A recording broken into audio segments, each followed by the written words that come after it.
एक छोटे से बालक थे जिनका नाम था धन्ना जाट, बड़े महान भगत हुए।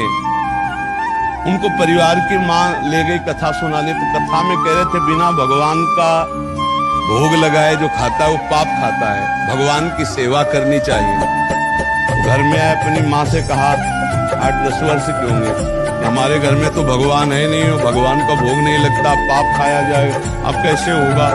तो कथा का आखिरी दिन था, तो पंडित जी के पास गए, कथा आपने सुनाया कि बिना भगवान का भोग लगाए नहीं खाना चाहिए, भगवान हमारे यहाँ तो भगवान है नहीं, तो आप भगवान दे दो। तो उन्होंने देखा कि बच्चा है, तो उन्होंने कहा देखो कथा समाप्त होगी तब भगवान दे देंगे। अब वो दूसरे दिन जब जाने लगे तो उनके पीछे चले, भगवान दे दो गुरुजी आप कह रहे थे। और उन्होंने सोचा लड़का है, इसको ठाकुर जी तो दे नहीं सकते, तो भांग खाते थे, तो भांग का बट्टा ऊपर का, कहा ये भगवान है ले लो। पूरी कथा बड़ी, तो उनका आप कैसे सेवा करेंगे, तो बोले नहा के नहा देना और पवा के पा लेना, बस इतनी सेवा।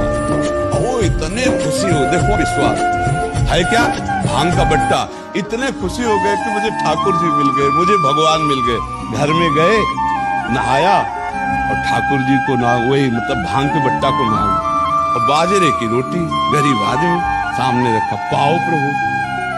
वहां प्रभु कहाँ, एक दिन हो गया, तो उन्होंने सोचा हमारे पास कुछ है नहीं, लगता पंडित जी के पास खीर पुआ सब सामग्री थी तो ठाकुर जी पाते, वो बिल्कुल ठाकुर जी मान गए। दूसरा दिन हुआ फिर वही बाजरा, तीसरा दिन हुआ फिर वही बाजरे की रोटी। तो वो रो रो करके ऐसे भांग का बट्टा पकड़ा, कहने लगे प्रभु हमारे पास नहीं है कि हम तुम्हें खीर पूड़ी पुआ पवा सके, और गुरु जी ने कहा बिना पवाए पाना नहीं, अगर आप नहीं पाओगे तो हम चाहे मर जाएं लेकिन नहीं पाएंगे।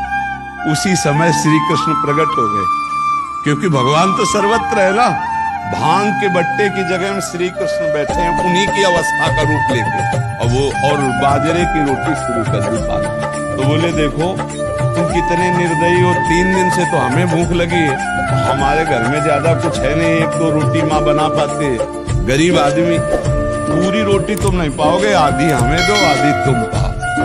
भगवान ने, और फिर जो लीला का विस्तार हुआ कि धन्ना सेठ हो गए, अपार वही